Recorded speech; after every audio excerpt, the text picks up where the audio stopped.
Channel को subscribe करना ना भूलें और हमारे ताज़ा वीडियो सबसे पहले देखने के लिए बेल आइकन को दबाएं।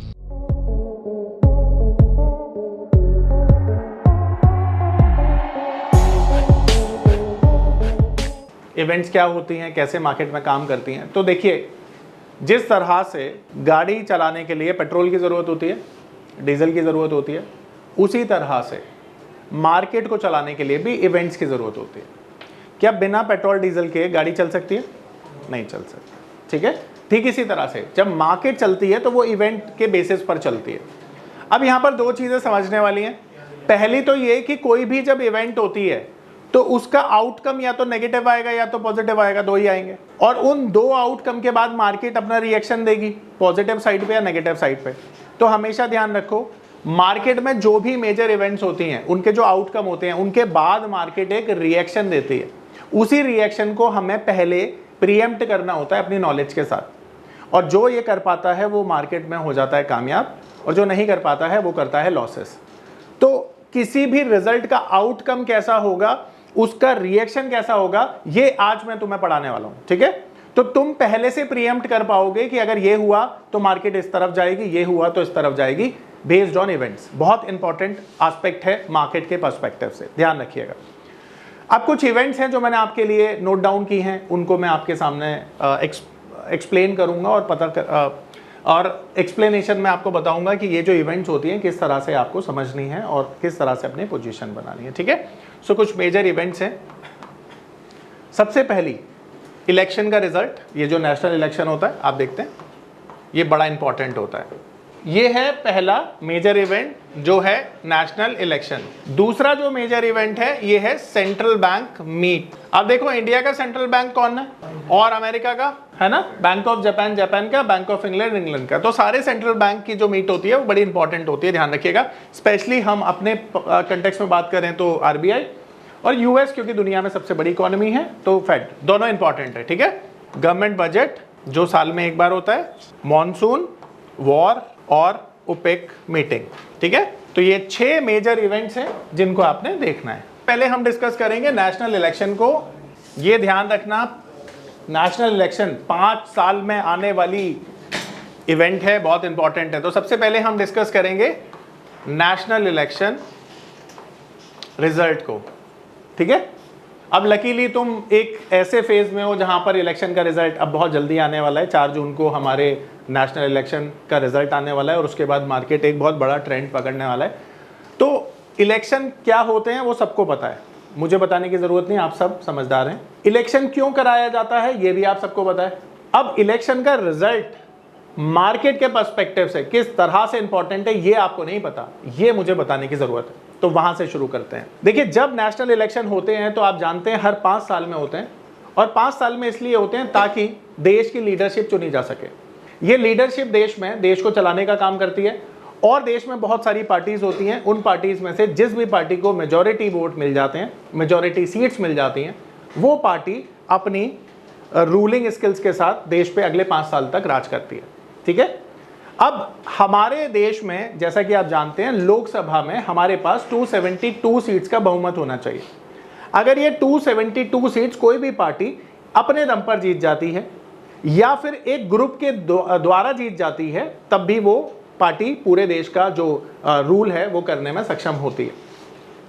अब यहां पर ना समझने वाली 2 बात हैं कि अगर ये कोई भी पॉलिटिकल पार्टी, जैसे आप जानते हैं कांग्रेस है या बीजेपी है, या तो कांग्रेस की या तो बीजेपी की 272 सीटें आ जाती हैं, और अगर वो कंडीशन नहीं होती तो दूसरी कंडीशन ये बनेगी, जो यूपीए है, एक ग्रुप है जिसमें कांग्रेस पार्टी और घटक दल हैं, और दूसरा एनडीए ग्रुप है जिसमें बीजेपी और घटक दल हैं।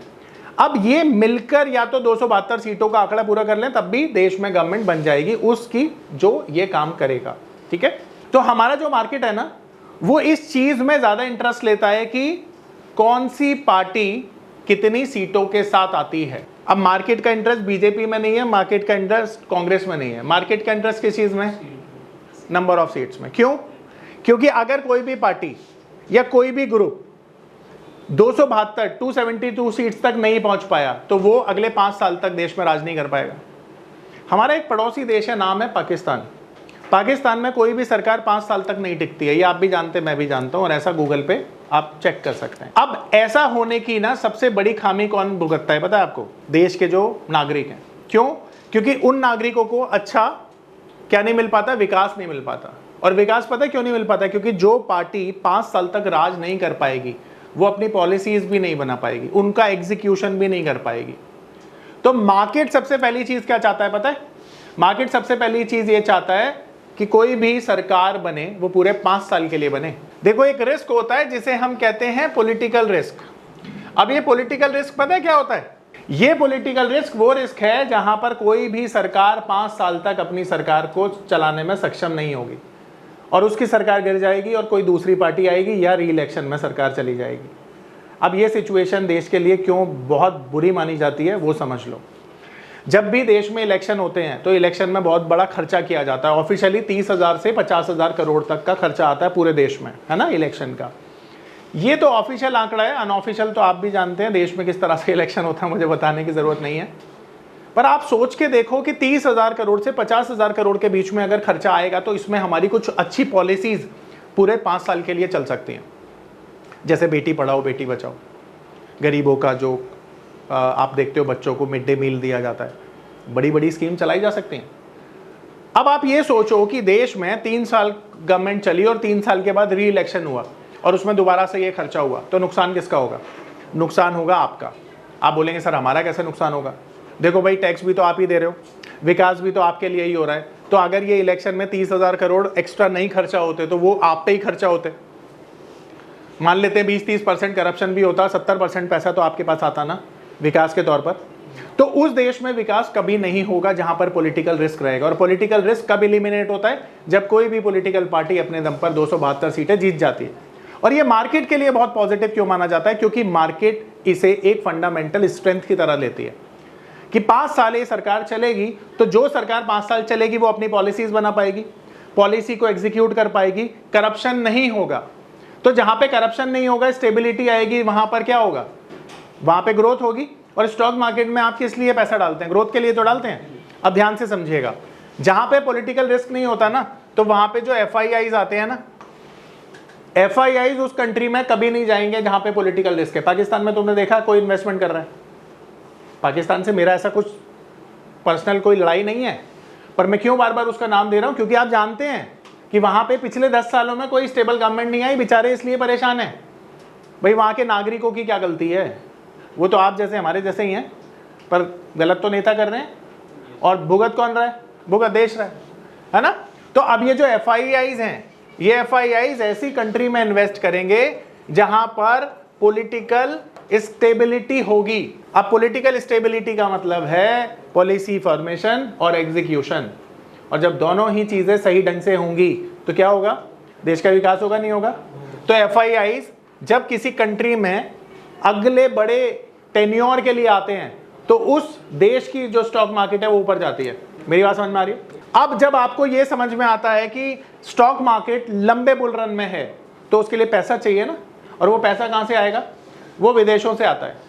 और विदेशी जब किसी भी कंट्री में पैसा इन्वेस्ट करते हैं तो वहां का स्टॉक मार्केट लंबे समय के लिए बहुत बड़ी तेजी दिखाता है। ये मैं आपको एक केस स्टडी के द्वारा बताना चाहूंगा, बट यहां पर इसका लॉजिक समझ लीजिए। लॉजिक ये है कि जिस देश में पॉलिटिकल स्टेबिलिटी नहीं होती वहां पर FIIs भी नहीं जाते। ठीक है, आ रही मेरी बात समझ में? परफेक्ट। अब देखिएगा, अब हम ना एक केस स्टडी के द्वारा समझेंगे कि पिछले 3 इलेक्शंस में ऐसा क्या हुआ जब इलेक्शन का रिजल्ट आया और उसके बाद मार्केट में जो मार्केट ने डायरेक्शन लिया वो कैसे लिया। तो देखो, मार्केट डायरेक्शन को ना हम 2 तरह से समझेंगे। एक तो शॉर्ट टर्म में कि इलेक्शन के रिजल्ट आने के बाद इमीडिएटली क्या हुआ, और दूसरा लॉन्ग टर्म में। ठीक है, ये 2 इंपैक्ट हम समझने हैं, ध्यान से समझिएगा। तो पहला इलेक्शन है 2009। ये वो समय है जहां पर अटल बिहारी वाजपेयी साहब संन्यास ले चुके थे। बीजेपी के पास कोई लीडरशिप नहीं थी, बड़ी लीडरशिप। तो नाम आया लाल कृष्ण आडवाणी जी का, और लाल कृष्ण आडवाणी जी की लीडरशिप में ये इलेक्शन लड़ा गया। अब यहां पर दिक्कत ये थी कि लीमन क्राइसिस हुआ, उसके बाद महंगाई बहुत बढ़ी, अनियन जो थी वो 100 रुपए किलो बिकी जा रही थी यहाँ पर। महंगाई 11% थी इंडिया की, जो बहुत ज़्यादा थी। कांग्रेस से लोग इसलिए नाराज थे क्योंकि एक गरीब जो इंसान था ना, वो महंगाई से परेशान था। तो कांग्रेस को बेसिकली लोग वोट नहीं देना चाहते थे, पर बीजेपी के पास लीडरशिप नहीं थी, तो दोनों का जो वोट था ना, वो कंफ्यूज था। अब कंफ्यूजन की स्टेट में क्या होता है, री इलेक्शन में मार्केट जाता है। ऐसा मार्केट में चर्चा थी, टीवी पे बोला जा रहा था किसी भी पार्टी को बहुमत नहीं मिलने वाला, देश में दोबारा से इलेक्शन होगा। और दोबारा से इलेक्शन होने का मतलब वही मैंने बताया, 30 से 50 हज़ार करोड़ का खर्चा। तो इकोनॉमी वैसे ही मरी हुई है और मर जाएगी, 30,000 करोड़ रुपए और निकल गए उसके जेब में से। तो अब यहां पर ना ठीक उसी तरह से हुआ। जब भी आप किसी रिजल्ट को, किसी भी रिजल्ट के आउटकम को ना समझने की कोशिश करते हैं, तो इस तरह से समझिएगा। मैं एक एग्जांपल देता हूं अपनी क्लास में हमेशा, और आपको भी दे चुका हूं, दोबारा दे रहा हूं। आप हमेशा देखते हो कि जब आप पूरी मेहनत के साथ एग्जाम देने के लिए जाते हो और पूरी मेहनत के साथ जब एग्जाम देकर आते हो, तो आपको समझ में आता है मेरा रिजल्ट कैसा आएगा। आपने मेहनत करी पूरे साल, अच्छा एग्जाम दिया और आपने उम्मीद की मेरे 90% मार्क्स आ जाएंगे। रिजल्ट आया, आपके 91% मार्क्स थे। आप खुश नहीं होंगे, आप उदास भी नहीं होंगे कि ये एक्सपेक्टेशन आपको थी, क्योंकि आपने उतनी मेहनत करी थी। पर अब दूसरे केस में जहां पर आपने मेहनत नहीं करी है और आप एग्जाम देके आए हो, वहां पर सोच रहे हो आपके नंबर नहीं आएंगे, आप मे बी फेल हो जाओ, और वहां पे आपके 70-75 नंबर आ जाएं, तो खुशी का जो ठिकाना है वो आप समझ सकते हो किस तरह से होता है। तो हमेशा जब भी मार्केट में वो हो जाए जो कोई नहीं सोच रहा है, तो मार्केट ना इसे सेलिब्रेट करती है। जैसे आपने उस सिचुएशन को सेलिब्रेट किया जब आप उम्मीद कर रहे थे फेल हो जाओगे, पर डिस्टिंक्शन मार्क्स से पास हो गए, तो आपकी खुशी का ठिकाना कैसा रहा, एकदम खुश हो गए। मार्केट भी ऐसे रिएक्शन देता है। तो यहां पर जहां पर पॉलिटिकल पार्टीज को बहुमत नहीं मिल रहा था, यहां पर कांग्रेस को 206 सीटें मिली। अब 206 सीटों के साथ यूपीए ने 272 का आंकड़ा पूरा कर लिया, ठीक है, कोलिजन गवर्नमेंट बनी इनकी। अब यहां पर एक बात बताओ, वो जो पॉलिटिकल रिश्ता वो तो खत्म हो गया ना, तो मार्केट खुश होगी या उदास होगी? खुश होगी। देखो निफ्टी का लेवल यहां पर चल रहा था 3500 और सर्किट पे थे मार्केट, तो शॉर्ट टर्म में मार्केट यहां से पता है कहां चला गया, 4200। आप सोचो, ये शॉर्ट टर्म की तेजी बता रहा हूं मैं। Back to back market circuit पर थे, अपर सर्किट पे। तो आप समझ पा रहे हो, जब ऐसी सिचुएशन बनेगी कि मार्केट में लगता है आपको कि गवर्नमेंट किसी की नहीं बनेगी या गवर्नमेंट कोई नहीं बना पाएगा, वहां पे गवर्नमेंट बना ले, तो मार्केट में लॉटरी लगती है। मैं दावे के साथ बोलता हूं, यहाँ पे किसी ने 1000 रुपए भी लगाए होते ना, तो शायद 5 लाख से 10 लाख रुपए कमाए होते। ये वो सिचुएशन थी। अब ये इवेंट, ऐसी सिचुएशन, यहाँ पे बड़ा पैसा बनता है, और यहाँ पे आप ऑप्शन की स्ट्रेटेजी बनाकर काम कर सकते हो, वो मैं आगे सिखाऊंगा। अब लॉन्ग टर्म में क्या हुआ देखो, 2009 में निफ्टी कहां पर है, और अब 2014 का जो इलेक्शन था, यानी अब लॉन्ग टर्म में यहीं पे लिख देता हूं, लॉन्ग टर्म में मार्केट था 5600 पे। तो ऑलमोस्ट 80% की अपसाइड दिखा दी मार्केट ने। कम नहीं होती है 5 सालों में 80% की अपसाइड इंडेक्स पर, तो स्टॉक्स तो 5-5, 7-7% मूव किए होंगे। अब बात है 2014 की, जहां पर मार्केट था, ये जो निफ्टी था ये 12,000 था, सॉरी 5600 था, हाँ ये यार, तो अब 5600 था। अब यहाँ पर ना चीजें बहुत ज्यादा डिस्काउंटेड थी। यहाँ पे बीजेपी के कैंडिडेट जो थे प्राइम मिनिस्टर के, वो सब जानते हैं, नरेंद्र मोदी साहब थे। गुजरात मॉडल अच्छे से प्रूव कर चुके थे, सबको ये था कि अगर ये प्रधानमंत्री बनेंगे तो देश का कुछ बहुत अच्छा विकास होगा। एंड मार्केट में डिस्काउंटेड था कि बीजेपी पूरे मैंडेट के साथ आ रही है, मेजोरिटी के साथ आ रही है। बट देखो, किसी ने ये नहीं सोचा था कि बीजेपी को 281 सीट्स आ जाएंगी, ये तो किसी ने नहीं सोचा था, क्योंकि सब सोच रहे थे 230-250 के बीच में आएगी, क्योंकि इंदिरा गांधी के टाइम पे, इससे 40 साल पहले ही ऐसा हुआ था। इससे 40 साल पहले कैसा हुआ था कि कोई भी सरकार अपने दम पर बनी थी, उसके बाद की जो सरकारें हैं वो तो मिलीजुली सरकारें बनती थी। तो अब यहाँ पर सिचुएशन ये थी कि मार्केट शॉर्ट टर्म में खुश हुई रिजल्ट के बाद, और यहाँ पर मार्केट शॉर्ट टर्म में पहुंच गई 6500। पर अगर मैं लॉन्ग टर्म की बात करूं तो यहाँ पे मार्केट थी 12,000। यानी आप देखो, अब जो ग्रोथ है 120% की है। अब बात थी 2019 का इलेक्शन।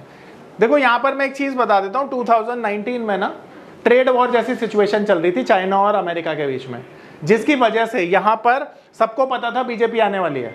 देखो, जब आपको पता है कि 90% मार्क्स आ रहे हो, 91 आ जाए तो खुशी नहीं होती है, एक नंबर पे क्या ही खुशी होगी, पर दुख तो नहीं होगा। तो ये न्यूट्रल सिचुएशन बन गई। ये पहली बार मैंने देखा कि ये न्यूट्रल सिचुएशन थी, क्योंकि everybody was new this fact कि मार्केट में बीजेपी आ रही है। तो जब आपको पता है कि आ रही है तो फिर खुशी वाली कोई बात रह नहीं जाती है। तो यहाँ पर बीजेपी की 303 सीटें आई और सबको पता था आने वाली है। मार्केट चल रही थी यहाँ पे 12,000 और ये पहली बार मैंने देखा कि मार्केट मूव नहीं करी। इस बारी ना 12,050 पॉइंट की मूवमेंट आई इलेक्शन वाले दिन, और ये मेरे लिए भी सरप्राइजिंग था क्योंकि मार्केट में हम भी रोज नया सीखते हैं। तो शॉर्ट टर्म में मार्केट मैं नहीं बोलूंगा बहुत ज्यादा मूव किया, 12,000 पे ही था, ठीक है।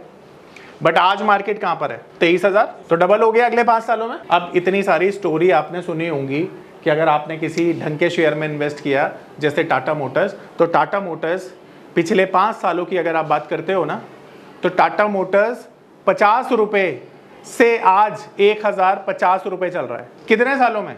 5 सालों की अगर मैं बात करूं, एक स्टॉक उठा के बता रहा हूं जो कि निफ्टी का स्टॉक है, आप सोचो तो कितने गुना हुआ? 20 गुना हुआ। अब आप सोचो कि 5 साल पहले आपने 1 लाख रुपए लगाया होता तो वो 20 लाख रुपए बन चुका है। 20 लाख कम तो नहीं होता, बहुत होता है। अब आपका पैसा कितने गुना हुआ? 2000% का रिटर्न आपको मिला। 5 साल में एफडी कराते आप तो आपका पैसा डबल होता, डबल भी नहीं होता, डबल भी नहीं होता, आपका पैसा तो 9 साल में डबल होता है। तो जहां पैसा डबल नहीं हुआ वहां पे कितना पैसा बना? 20 गुना। अब एक बात बताओ, यहां पर टाटा मोटर्स तो मैंने रैंडमली एक एग्जांपल देकर बताया, ऐसे बहुत सारे स्टॉक हैं जो 100 गुना भी हुए हैं, पर ये निफ्टी का स्टॉक जब 20 गुना हो जाए अपने आप में बहुत बड़ी बात है। अब बहुत सारे लोग बोलेंगे कि कोविड की वजह से सर वो 50 रुपए आया टाटा मोटर्स, नहीं तो नहीं आता। चलो मान ली मैंने, 200 रुपए आया, 200 की चीज भी अगर मान लो 1000 रुपए होती है तो 5 गुना हुआ ना, हर साल पैसा डबल हुआ ना। उस तरीके से देखोगे तो डबल भी अगर हर साल हो रहा है तो कोई बुरा है क्या? तो यही चीज जब आप देखोगे अगले 5 साल में होंगी, तो अब आप अगर 5 साल के लिए प्रिपरेशन करते हो तो ऐसे बहुत सारे स्टॉक पिक कर सकते हो जो यहां से भी 20 गुना, 50 गुना, 100 गुना होने वाले हैं। क्योंकि ये जो बुल रन है ना, ये तो अभी शुरू हुआ है, ये आगे भी चलेगा। क्या आपको लगता है कि अगले 5 सालों में, अब जैसे इलेक्शन हमारा आने वाला है, तो इस बारी भी इलेक्शन में ये होप है कि बीजेपी आने वाली है, तो अगर बीजेपी आती है तो अगले 5 सालों में क्या लगता है कि 23,000 का जो इंडेक्स है 50,000 नहीं हो सकता? बिल्कुल हो सकता है। तो जब ये हो सकता है तो एक बड़ा पैसा बनेगा ना लॉन्ग टर्म में। तो समझाने का उद्देश्य ये है कि जब भी मार्केट मेजॉरिटी से आती है, जब भी मार्केट में कोई गवर्नमेंट मेजॉरिटी से आती है, तो वहां पर एक बड़ा पैसा अगले 5 सालों में बनता है। ये पिछले 3 साल के ट्रेंड हमें बताते हैं। आ रही मेरी बात समझ में? तो नेशनल इलेक्शन कितना इंपॉर्टेंट है, समझ में आया? बहुत इंपॉर्टेंट है। अब यहां किसी का कोई डाउट है पूछ लो। तो हर क्वार्टर में ना आरबीआई की मीटिंग होती है, आप सब जानते हैं। Reserve bank of India meeting करता है और मीटिंग में क्या करता है? मॉनेटरी पॉलिसी का डिसीजन लेता है। आप सब जानते हैं मॉनेटरी पॉलिसी क्या होती है? तो मॉनेटरी पॉलिसी आरबीआई की वो पॉलिसी होती है जिसमें आरबीआई देश की मनी सप्लाई को कंट्रोल करता है थ्रू इट्स टूल, जो कि बैंक रेट वगैरह वगैरह होते हैं, ठीक है। तो मॉनेटरी पॉलिसी देश के लिए क्यों इंपॉर्टेंट है, स्टॉक मार्केट के लिए क्यों इंपॉर्टेंट है, ये समझ लो। तो देखो, सबसे पहली चीज ये कि जो आरबीआई है ना, इसका काम बहुत डिफिकल्ट है। डिफिकल्ट इसलिए क्योंकि आरबीआई ना 2 चीजों पे फोकस करता है। आरबीआई का काम है मनी सप्लाई को रेगुलेट करना, कंट्रोल करना। अब आरबीआई इसके लिए 2 चीजों पे फोकस करता है। पहला, ग्रोथ। देश में ग्रोथ बढ़ाने का काम भी किसका है? आरबीआई का। और इन्फ्लेशन को कंट्रोल करने का काम भी किसका है? आरबीआई का। अब ग्रोथ को हम किससे देखते हैं? जीडीपी से। और इसको किससे देखते हैं? डब्ल्यूपीआई और सीपीआई से, होलसेल प्राइस इंडेक्स और कंज्यूमर प्राइस इंडेक्स, जिससे ये पता चलता है कि देश में महंगाई कितनी है।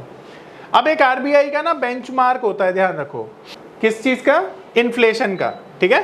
अब ये बड़ा इंपॉर्टेंट है, ध्यान रखना। अभी ये मान लो 6% है, तो देश में महंगाई तो ऊपर नीचे होती रहती है ना, बेस्ड ऑन बहुत सारी फैक्टर्स। अब तुम्हें मैं ये समझाने की कोशिश कर रहा हूँ और बहुत इंपॉर्टेंट चीज बता रहा हूँ। कई लोग ना प्रीएम्प्ट करते हैं कि इंटरेस्ट रेट आरबीआई कल की मीटिंग में बढ़ाने वाला है, गिराने वाला है, और तुम बोलते हो यार इसको कैसे पता? सोचते हो ना कैसे पता? तो इसका तरीका मैं बता रहा हूं तुम्हें भी पता चल जाएगा। हमेशा ध्यान रखना, जैसे हम क्रिकेट खेलते हैं ना, क्रिकेट में क्या होता है? कंधे से ऊपर जब बॉल जाती है तो नो बॉल होती है। तो कोई भी अंपायर तभी तो नो बॉल देगा जब कंधे से ऊपर तुम बॉल डालोगे। अगर कंधे से नीचे है तो, और फुल टॉस में ऐसे ही होता है ना। सिंपल सा लॉजिक यहां भी लगाओ कि आरबीआई का जो बेंचमार्क है ना, ये इसलिए बनाया गया है ताकि आप अपनी नॉलेज का यूज करके मार्केट को प्रेडिक्ट कर पाओ। ध्यान रखना, आरबीआई बेंचमार्क के ऊपर जब भी इन्फ्लेशन जाएगी तब आरबीआई अपने टूल्स को यूज करेगा। यानी अंपायर वाइड कब देगा, और जब बॉल ऊपर नहीं जा रही यहां से तो सिर्फ क्या करेगा? वार्निंग देके छोड़ देगा बॉलर को। ऐसे ही होता है ना। तो यहां पर भी चीजें समझनी है कि जब आरबीआई का बेंचमार्क क्रॉस होता है तो आरबीआई अपने टूल्स को यूज करता है, नहीं तो नहीं करता है। तो आरबीआई इंटरेस्ट रेट कब बढ़ाएगा? जब 6% से ऊपर इन्फ्लेशन चला जाएगा। ये बेंचमार्क जो भी होगा जब उसे क्रॉस करता है तब इंटरेस्ट रेट बढ़ाया जाता है। अब यहां दूसरी बात, इंटरेस्ट रेट 50 बेसिस पॉइंट बढ़ाया जाएगा, 25 बेसिस पॉइंट बढ़ाया जाएगा, ये तुम्हें कैसे पता चलेगा? तो जितनी ज्यादा इन्फ्लेशन बढ़ेगी उतना ही इंटरेस्ट रेट बढ़ेगा। मान लो अगर 7% की महंगाई चल रही है तो आरबीआई ना इंटरेस्ट रेट को 7 तक लेके जाएगा, तो कितना बढ़ाने का स्कोप हो गया उसका? पूरा 1, है ना? आ रही मेरी बात समझ में? अब आरबीआई पहला तो बेंचमार्क से जानता है कि उसे बढ़ाने की जरूरत है या नहीं, अब ये इन्फ्लेशन से तय होता है। अब दूसरी चीज, अब मान लेते हैं जो ग्रोथ है किसी भी वजह से अगर डाउन हो गई तो आरबीआई का काम है भाई ग्रोथ को भी बढ़ाना, तो आरबीआई ग्रोथ को बढ़ाएगा, पर ग्रोथ बढ़ाने के लिए इंटरेस्ट रेट को नहीं बढ़ाएगा, इंटरेस्ट रेट को कम करेगा। तो इंटरेस्ट रेट जब कम हो जाते हैं तो ग्रोथ बढ़ जाती है। अब यहां पर इसका एक मल्टीप्लायर इफेक्ट समझाता हूं, ये जो चीजें तुमने समझ ली हैं। बिजनेस करने के लिए किस चीज की जरूरत होती है हमको? कैपिटल की। अब ये कैपिटल कहां से मिलता है? बैंक से। बैंक से मिलता है, बैंक लोन। अब ये बैंक लोन तुम लोगे या नहीं लोगे, ये इस बात पर डिपेंड करता है कि इंटरेस्ट रेट हाई है या लो है। इंटरेस्ट रेट हाई है, या अगर इंटरेस्ट रेट लो है तो तुम क्या करोगे? लोन ले लोगे, और लोन लेके क्या करोगे? बिजनेस करोगे। अब जब बिजनेस करोगे तो तुम हायरिंग करोगे, हायरिंग होगी, प्रोडक्शन होगा। अब प्रोडक्शन होगा तो दो चीजें, अर्निंग बढ़ेगी, एक्सपोर्ट भी बढ़ेगा। अब इन दोनों से आएगी सैलरी। अब सैलरी से क्या होगा? खर्चा। और जब कोई स्पेंड करता है ना तो इकोनॉमी ग्रो करती है, ध्यान रखना, ठीक है? स्पेंड के बाद क्या होगा? स्पेंडिंग के बाद ग्रोथ होगी। अब ग्रोथ होगी तो जीडीपी अपने बढ़ जाएगा ना। ये मल्टीप्लायर इफेक्ट समझा रहा हूं, ठीक है? इसीलिए जब भी, अब ये बिजनेस करने वाली कंपनियां कौन सी हैं? यहाँ पे स्टॉक मार्केट में लिस्टेड कंपनियां हैं 7000 कंपनियां, ये कर क्या रही हैं? बिजनेस ही तो कर रही हैं।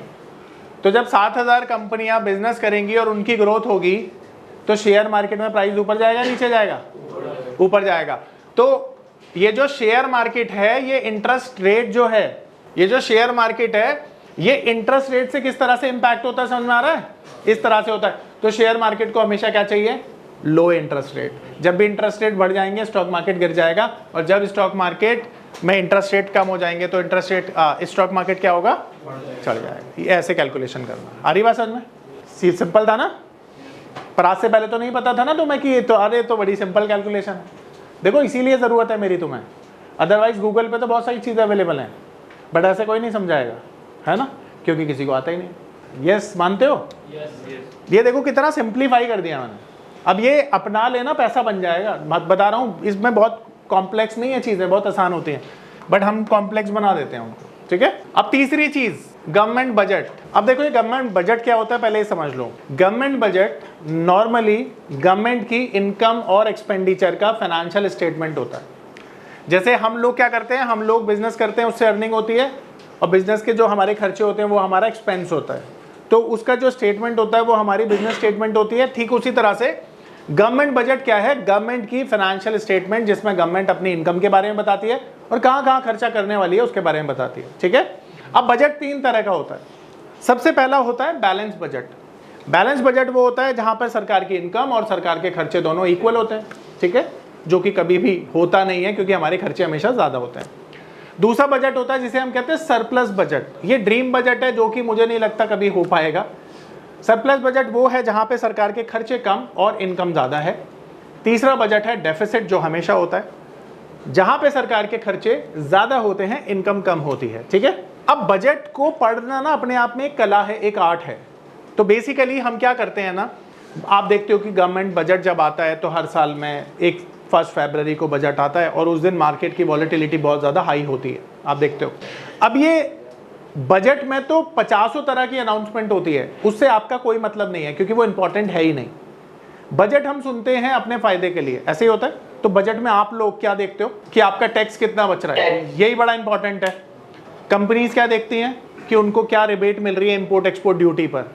हर बंदे के लिए बजट का एक अलग एस्पेक्ट है, आपके लिए टैक्स सेविंग है। पर स्टॉक मार्केट के लिए बजट किस लिए इंपॉर्टेंट है, ये बड़ी अहम बात है, क्योंकि बजट में 50 चीजें इंपॉर्टेंट नहीं होती और हर चीज हमारे लिए इंपॉर्टेंट नहीं होगी। तो हमारे लिए जो इंपॉर्टेंट है हम उस एस्पेक्ट को बजट में समझेंगे।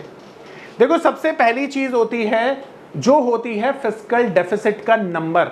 देखो जब भी फाइनेंस मिनिस्टर, अब तो चेंज होने वाले हैं शायद अगले साल, ये मैडम नहीं रहेंगी, अगले साल जो भी फाइनेंस मिनिस्टर बनेंगे या बनेंगी मुझे नहीं पता, अब जब वो फाइनेंस मिनिस्टर बजट पेश करेंगे तो उस वक्त सबसे पहला स्टेटमेंट जो हर बारी फाइनेंस मिनिस्टर साहब का होता है वो क्या होता है कि हमारा फिस्कल डेफिसिट इतना है और वो रिड्यूस करना चाहते हैं हम और हमारा टारगेट है ये। अब ध्यान रखना, स्टॉक मार्केट में सबसे अहम बात, सबसे पहली बात और सबसे इंपॉर्टेंट बात क्या है?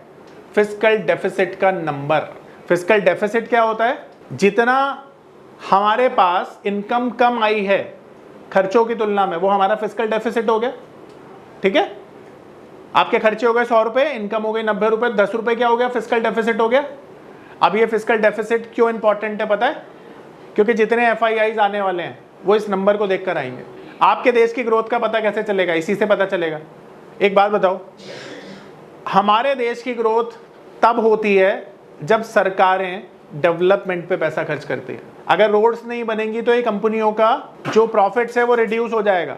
कैसे हो जाएगा पता है ना? बहुत सारी चीजों से, मल्टीपल। तो सरकारें अगर इंफ्रास्ट्रक्चर को स्ट्रॉन्ग करेंगी तो बिजनेस करना आसान हो जाएगा। इसीलिए सरकारों का खर्चा इंपॉर्टेंट होता है, दुनिया के लिए, देश के लिए, हमारे लिए, सबके लिए। तो फिस्कल डेफिसिट का नंबर जो होता है ना, ये बताता है देश में ग्रोथ कितनी हो रही है। अगर फिस्कल डेफिसिट बढ़ रहा है तो इसका मतलब है कि हमारी जो बैलेंस शीट है वो कमजोर हो रही है। सिंपल यही बोलेंगे। अगर बैलेंस शीट कमजोर हो रही है तो हम कमजोर हो रहे हैं, ये भी तो मान सकते हैं। तो अगर फिस्कल डेफिसिट बढ़ जाए तो मार्केट गिर जाएगा, ध्यान रखना। और फिस्कल डेफिसिट घट जाए तो मार्केट बढ़ जाएगा, ये समझ लेना। अब फिस्कल डेफिसिट समझ में आ रहा है, सबसे इंपॉर्टेंट चीज है।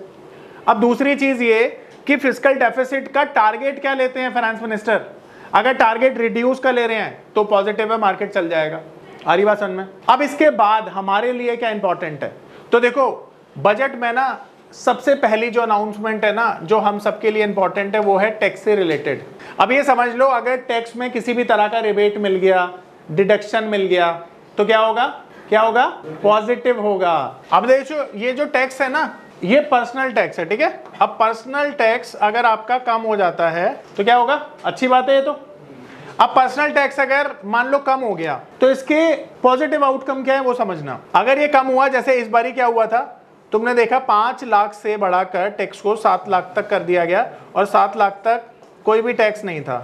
तो टेक्निकली यहां पर आपकी जो सेविंग होती है 27,000 अप्रोक्स होती है, ये सेविंग हो गई आपकी। अब इसका बेनिफिट अगर 5 लाख लोगों को मिला तो तुम इंटू कर लो, 27 इंटू 5 लाख, एक बड़ा फिगर आ जाएगा। अब ये पैसा अगर बचेगा, सेव होगा, तो कहाँ पे स्पेंड होगा? इकोनॉमी में। किसी का खर्चा किसी की इनकम, ऐसे ही होता है।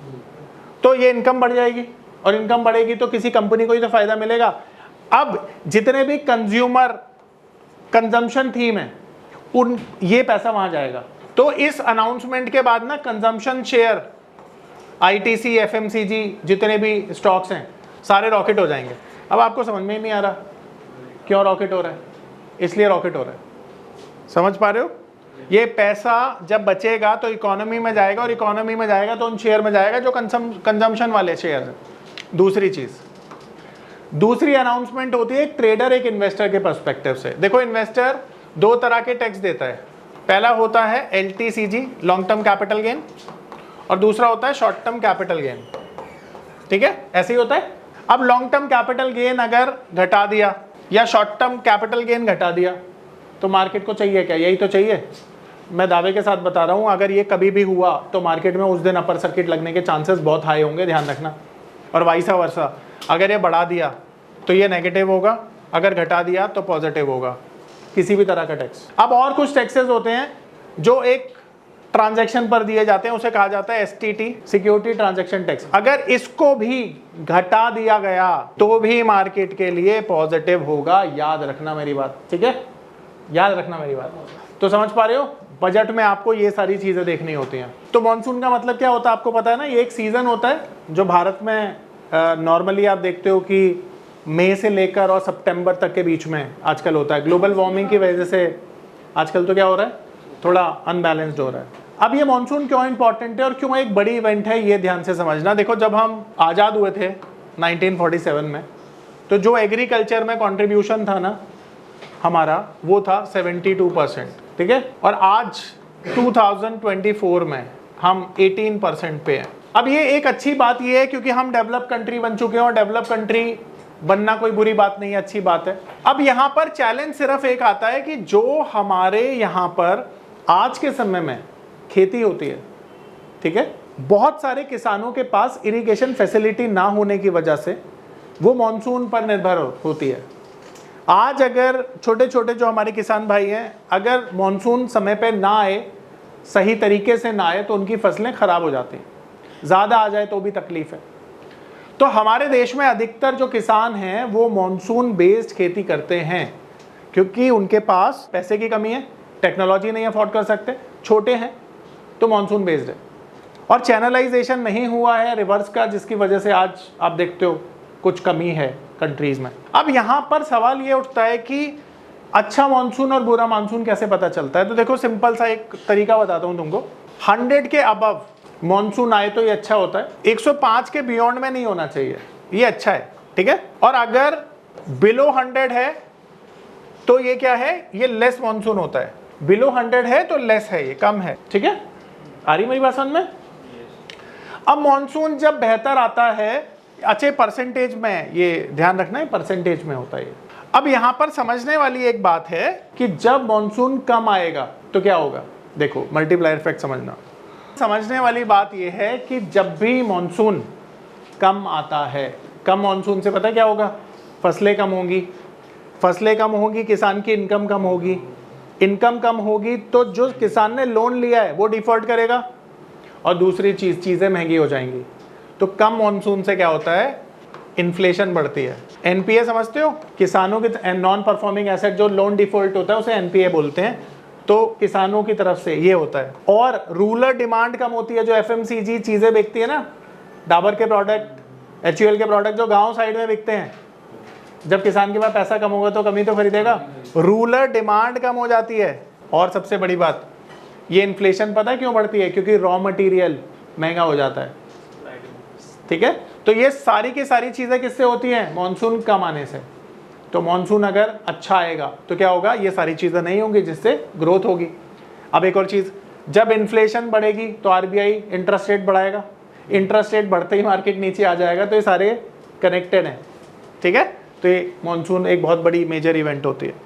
अब देखो ये भी ना क्वार्टरली होने वाली इवेंट है। मानसून कैसी है, ईयरली होने वाली, ये क्वार्टरली है, हर 3 महीने में एक बार इवेंट होती है। अब जैसा आप जानते हैं, OPEC oil producing exporting country, जिसमें 14 कंट्रीज आती हैं, और इसका लीडर कौन है, सऊदी, ठीक है। अब बेसिकली ना ये जो ओपेक मीटिंग है हमारे लिए क्यों इंपॉर्टेंट है, ये समझने वाली बात है, क्योंकि ये हमसे तो कोई रिश्ता रखती नहीं है। पर इसके 2 एस्पेक्ट हैं। देखो 2 एस्पेक्ट ये हैं, पहले तो कि कल मैंने एक थ्योरी दी थी तुमको, दुनिया एक परिवार है। अब वो परिवार के ये इंपॉर्टेंट सदस्य हैं क्योंकि ऑयल एक्सपोर्ट करते हैं। दूसरी चीज़ ये कि हमारे लिए ऑयल बहुत इंपॉर्टेंट है, क्योंकि हमारी पॉपुलेशन 140 करोड़ की है, और 140 करोड़ की पॉपुलेशन को अगर ऑयल नहीं मिलेगा तो क्या होगा, महंगाई बढ़ जाएगी और सिविल वॉर हो जाएगी। क्योंकि हमारे यहाँ पर सिर्फ हमारी ज़रूरतों का हार्डली 15% हम लोग क्या कर पाते हैं, प्रोड्यूस कर पाते हैं। तो 15% से तो इकोनॉमी चलेगी नहीं, और अगर चल भी गई तो क्रूड कितना महंगा हो जाएगा, 1000 रुपये लीटर, क्योंकि फिर तो डिमांड सप्लाई का गेम है ना सारा का सारा।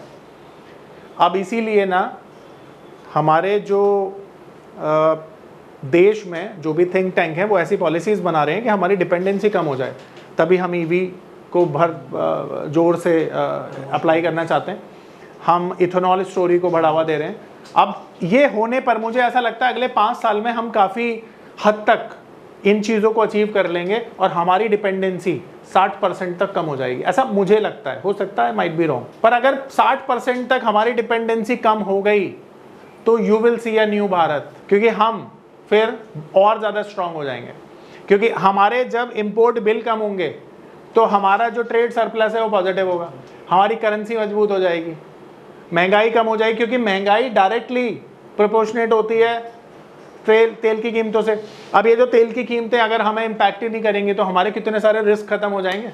बहुत इंपॉर्टेंट चीज़ है। अब ये ओपेक मीटिंग एक ही काम करती है, क्रूड की सप्लाई पर फैसला लेती है। या तो क्रूड की सप्लाई को कर देगी ये डाउन, या फिर सप्लाई को कर देगी अप। सप्लाई बढ़ गई तो लॉ और सप्लाई डिमांड लगा दो, सप्लाई अगर बढ़ गई तो प्राइस कहां जाएगा, नीचे जाएगा, और अगर सप्लाई कम हो गई तो प्राइस कहां जाएगा, ऊपर जाएगा। तो आप ये ध्यान रखो कि जब क्रूड महंगा होता है, अगर क्रूड की सप्लाई घटा दी तो ये हमारे लिए नेगेटिव है, और अगर सप्लाई बढ़ा दी तो हमारे लिए पॉजिटिव है, क्योंकि क्रूड का जो प्राइस है अगर ये नीचे रहता है तो हमारे लिए पॉजिटिव होता है, ऊपर रहता है तो हमारे लिए नेगेटिव रहता है, क्योंकि इससे डायरेक्टली इन्फ्लेशन होती है, और जब भी इन्फ्लेशन होती है तो आप जानते हैं आरबीआई इंटरेस्ट रेट बढ़ाता है, जो हमारी मार्केट के लिए अच्छा नहीं माना जाता। आ रही है मेरी बात समझ में? तो ये ओपेक मीटिंग कितनी इंपॉर्टेंट है, समझ में आ रही है ये चीज़? तो एक अच्छा एनालिस्ट बनने के लिए क्रूड की कीमतों का अंदाज़ा लगाना बहुत इंपॉर्टेंट है, ध्यान रखना। तुम अच्छे एनालिस्ट नहीं बन सकते हो जब तक क्रूड की कीमतों का अंदाज़ा नहीं लगा पाओगे। अब बात करते हैं वॉर की, जो आज की लास्ट इवेंट है। अब ये जो वॉर है, देखो एक ऐसी इवेंट है जो अनवांटेड है, कोई नहीं चाहता वॉर हो, ना आप चाहते ना हम चाहते। कौन चाहता दुनिया में वॉर? पर कोई ना कोई तो चाहता ही होगा, पर हम तो नहीं चाहते। अब ये जो वॉर है ना, कभी भी अच्छी नहीं मानी जाती। देखो यहाँ पे ना मैं आपको दो चीज़ें बहुत बड़ी सिखाने वाला हूँ, और ये ध्यान रखना, बहुत बहुत इंपॉर्टेंट है। ये तुम्हें बहुत रिच बना सकती है अगर कभी भी तुमने इसे समझदारी से अपने मार्केट पे अप्लाई किया तो। जब वॉर होती है ना दुनिया में, एक डर का माहौल होता है। अब वॉर ना दो तरीके से होती है। पहले डायरेक्टली वो कंट्री जिसमें हम रह रहे हैं, अगर उसका इन्वॉल्वमेंट डायरेक्ट रूप से, जैसे हमारी पाकिस्तान के साथ लड़ाई हुई थी 1990 में, कारगिल वॉर हुआ था, वो डायरेक्ट हुई थी, वो ज़्यादा इम्पैक्ट करेगी। मैं एक केस स्टडी से बताता हूँ। देखो उस वक्त 1999 में जब वॉर हुई थी ना कारगिल, तो इस वक्त हमारा जो निफ्टी हुआ करता था ना, वो अप्रॉक्स 2000 हुआ करता था, एंड ड्यूरिंग द वॉर ना ये गिरकर 1000 हो गया था। 50% का करेक्शन, 65 दिन ये वॉर चली थी। 50% का अगर करेक्शन आ गया तो कम नहीं है, बहुत है। अब तुम सोच रहे हो कि रिलायंस जैसे शेयर भी कितने टूटे होंगे उस समय पे, है ना? अब तुम्हें कोई ये बताने वाला होता कि यहाँ पर तुम निकाल दो मार्केट में अपना पैसा और कैश पे होल्ड करो, तो शायद यहाँ तक आते आते मार्केट में तुम वही इन्वेस्टमेंट री इन्वेस्टमेंट करते, तो यहाँ पे 100 रुपए की चीज़ तुम्हें हो सकता है 10 रुपए की मिल रही होती या 20 रुपए की मिल रही होती, तो तुम्हारी परचेजिंग पावर भी बढ़ गई ना, क्योंकि तुमने यहाँ पर 100 रुपए का लॉस लिया, जो 90 रुपए हो गए थे, 10 रुपए का लॉस लेके बाहर आ गए। पर वही 90 रुपए जब इन्वेस्ट किए तो परचेजिंग पावर ज़्यादा थी, क्योंकि वही 100 रुपए की चीज़ तुम्हें 20 रुपए मिल रही थी। और यहाँ से जब सारी चीज़ें सेटल डाउन होती है ना, तो मार्केट दोबारा से रीगेन कर लेता उसी गेन को जो उसने लॉस किया था। तो अगले 6 महीने में मार्केट दोबारा से 2000 आ गया था। बट समझने वाली बात यह है कि यहाँ पर जब भी कोई वॉर होती है तो आपका एक्शन रिएक्शन क्या होना चाहिए। तो जब भी वॉर हुई, भगवान ना करे कभी हो, पर वॉर हमारे हाथ में नहीं है, ना हम तय करते, पर जब भी होती है तो मार्केट में क्या होता है, एक डर का माहौल फैल जाता है। और इस डर के माहौल में आपको क्या करना चाहिए, अपनी सारी इन्वेस्टमेंट को निकाल के बाहर रख देना चाहिए, या फिर कंप्लीट हेज कर दो।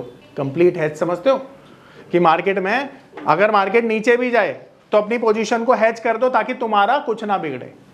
और हेजिंग में भी तो सेम चीज होगी, तुम्हारा फायदा ही होगा, कॉस्ट कम हो जाएगी। ये काम कर लेना हमेशा। आप देखो लर्निंग यहाँ पे 2 है। अगर डायरेक्ट इन्वॉल्व है वो कंट्री जिसमें हम रहते हैं तो मार्केट टूटेगा ज्यादा, पर अगर वो कंट्री इन्वॉल्व है जिससे हमारा लेना देना नहीं है, पर दुनिया तो एक परिवार है, कुछ ना कुछ तो इम्पैक्ट आएगा ही। अगर कंट्री है दूर तो इम्पैक्ट आएगा 1/4, यानी चौथा हिस्सा जितना हमारे मार्केट में आना था। पर अगर डायरेक्टली इन्वॉल्वमेंट है तो मार्केट टूटेगा। इसे मैं एक एग्जांपल से समझाता हूँ। अभी रशिया यूक्रेन की लड़ाई हुई तो दुनिया के मार्केट टूटे 10%, पर रशिया का मार्केट टूटा 80%। आ रही बात समझ में?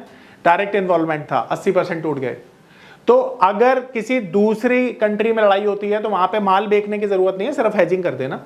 पर भगवान ना करे कभी ऐसा हो कि जिस कंट्री में हम रहते हैं उस कंट्री में कभी लड़ाई हो गई, तो फिर तो माल बेच देना या कंप्लीट हेज कर देना, ये ध्यान रखना, क्योंकि ऐसे सिचुएशन में हमेशा मार्केट क्रैश होते हैं। लर्निंग समझ में आ रही है? ये सबसे इंपॉर्टेंट लर्निंग है, ठीक है? तो ये इवेंट्स थी जिनका इम्पैक्ट आपने देखा स्टॉक मार्केट पे कैसे होता है। मेरा नाम है अतुल। मैं एक नामी होटल में मैनेजर के तौर पर जॉब करता था। मार्च 2020 में लॉकडाउन के दौरान मेरी जॉब चली गई। उसके बाद मुझे घर चलाने और बच्चों के भविष्य की चिंता होने लगी। फिर मैंने शेयर मार्केट के फील्ड में ऑनलाइन कुछ करने का प्लान किया, लेकिन मुझे शेयर मार्केट का ABCD भी नहीं आता था।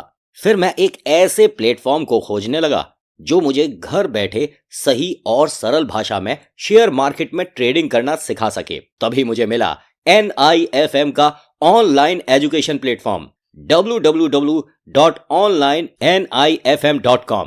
NIFM के ऑनलाइन एजुकेशन प्लेटफॉर्म पर बहुत से ऐसे कोर्स थे जिनसे मैं अपने स्टॉक मार्केट में इन्वेस्टमेंट और ट्रेडिंग के सपनों को पूरा कर सकता था, जैसे कि stock market trading beginners course, NIFM certified smart investor course, advance level smart investor course, technical analysis course, fundamental analysis course, options trading strategies, research analyst certificate course, diploma in financial market course और ना जाने ऐसे बहुत से course उपलब्ध हैं। फिर मैंने www.onlinenifm.com की साइट पर जाकर NIFM का NIFM certified smart investor course को ऑनलाइन परचेज किया, जिसको सीखने के बाद मैंने जाना कि शेयर मार्केट से पैसा कमाना कितना आसान है। बस आपको एक सही प्लेटफॉर्म की जरूरत है, जो है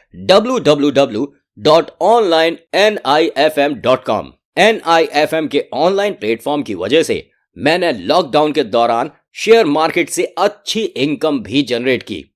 थैंक्स NIFM, जिसकी वजह से आज मैं एक होटल मैनेजर से प्रोफेशनल ट्रेडर बन पाया। कॉल 8588868475 और विजिट www.onlinenifm.com।